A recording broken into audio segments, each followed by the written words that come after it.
साहेब म्हणे 10वी आणि 12वीच्या परीक्षेमध्ये खूपच कडक केलं. एकदा लक्षात घ्या सर्व पालकांनी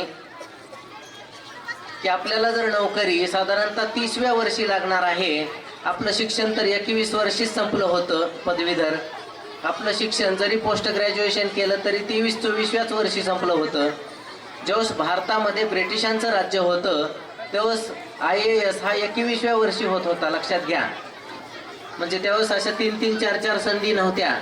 आता वयाच्या 43 वर्षापर्यंत आणि ओपन कॅटेगरीमध्ये 38 वर्षापर्यंत परीक्षा देता येते. याचा अर्थ असा नाही की आपण 38 वर्षापर्यंत असंच प्रयत्न करीत राहायचं. मग होतं काय की 10वी 12वी पासून जे आपले वर्ग आहेत अभ्यास करायचे त्यावेळेस आपण अभ्यास करत नाही आणि पुन्हा आपल्याला नोकरी पाहिजे. तर मग काय होतं की सगळं शिक्षण संपल्यानंतर अभ्यासाची सुरुवात होते. मग 8वी पासूनचे पुस्तकं गोळा करा, स्पर्धा परीक्षेची तयारी करायची असं म्हणून. आणि मग 7-8 वर्ष अभ्यास केल्यानंतर काय होतं की आपली निवड होते. मग हे 7-8 वर्षे पुढचे वापरायचे की अगोदर कॉलेजला असतानाच अभ्यास करायचा हा विचार आता करण्याची वेळ आलेली.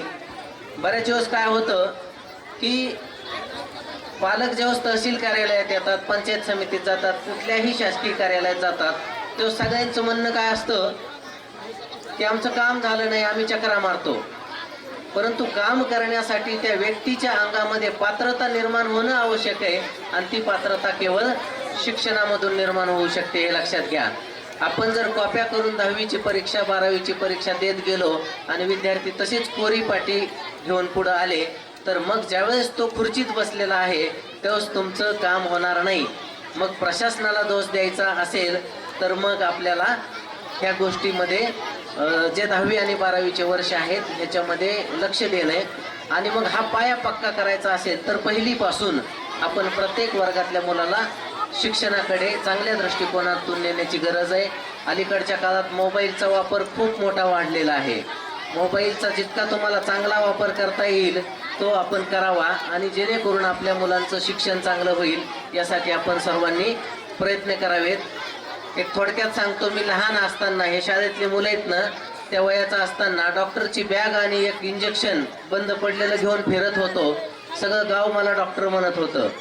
10वी झाली 12वी झाली तरी मी काय डॉक्टर झालो नाही.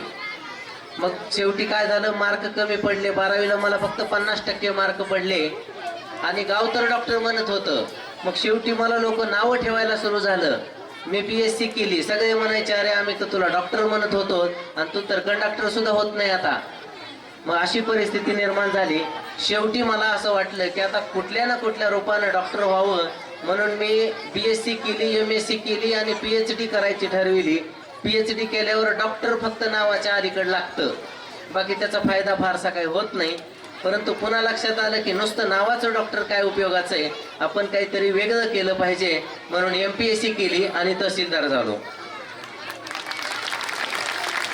तर जोपर्यंत मी तहसीलदार नव्हतो तोपर्यंत मला सगळे डॉक्टरच म्हणत होते. लक्षात घ्या, आता डॉक्टर म्हणणं बंद झालेलं आहे.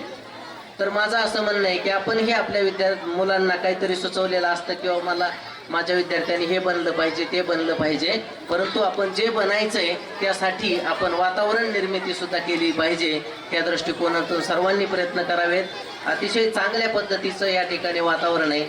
आणि दुसरी गोष्ट म्हणजे की आपल्या समोर आपली कोण स्तुती करतं ही आपली खरी स्तुती नसते, पाठीमागं आपलं लोक काय नाव घेतात हे खूप महत्त्वाचं आहे. माझ्याकडे बरेचसे विद्यार्थी येतात, त्यांना मी 4-4, 5-5 प्रश्न विचारत असतो.